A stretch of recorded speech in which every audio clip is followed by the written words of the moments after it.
Chasse Market vous présente aujourd'hui un tutoriel sur la création d'un espace détenteur sur le système d'information sur les armes. Au préalable, il faut vous munir d'une pièce d'identité, d'un justificatif de domicile, de votre permis de chasser, de votre validation du permis de chasser. L'idéal étant de le mettre sur format PDF ou JPEG.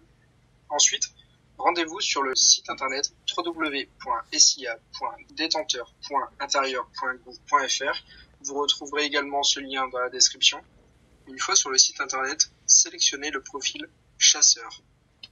Une fois celui-ci sélectionné, cliquez sur Créer mon compte. Une fois transféré vers la page Création de compte première partie, vous allez devoir enregistrer toutes vos informations personnelles, à savoir le numéro de permis de chasser, accompagné de la pièce où vous allez pouvoir la télécharger sur la droite. Ensuite, votre numéro de validation. Une fois ces données enregistrées, vous allez devoir renseigner votre sexe, à savoir masculin ou féminin, votre nom, votre prénom, votre deuxième prénom, troisième ou quatrième si vous en avez, votre nom d'usage, votre prénom actuel également, votre date de naissance, votre lieu de naissance, votre département de naissance ainsi que votre nationalité vous seront également demandés afin de pouvoir créer votre compte SIA. Enfin, la dernière chose demandée est la pièce d'identité. Vous avez le choix entre la carte d'identité, recto, verso, votre passeport ou votre titre de séjour. À cette occasion, vous allez devoir renseigner la nature de ce document ainsi que le numéro de ce document. Une fois cette action réalisée, vous allez devoir aller parcourir dans vos fichiers et enregistrer votre pièce d'identité en JPEG ou en PDF. Une fois toutes les informations renseignées sur la première page, vous pouvez cliquer sur le bouton Accéder à la page suivante. Sur cette seconde page, il vous est demandé de renseigner votre domicile, à savoir le numéro de la rue, l'extension, s'il y a bis, terre, etc., le type de rue et le nom de la rue, un lieu-dit, le code postal, ainsi que la ville.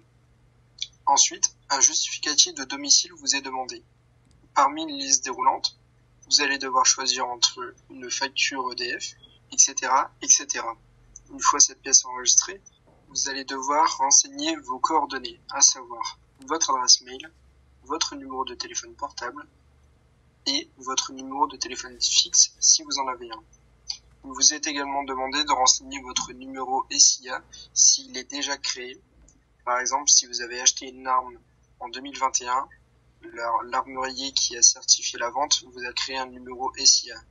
Dans ce cas-là, n'hésitez pas à solliciter cet armurier pour vous communiquer votre numéro SIA. Une fois toutes les informations de la page enregistrées, vous pouvez accéder à l'étape suivante en cliquant sur le bouton en bas à droite.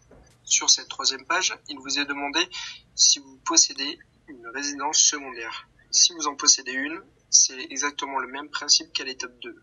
Si vous n'en avez pas, vous pouvez directement passer à l'étape suivante. La dernière page sert tout simplement à renseigner toutes les informations données au préalable, ainsi que d'accepter les conditions générales d'utilisation.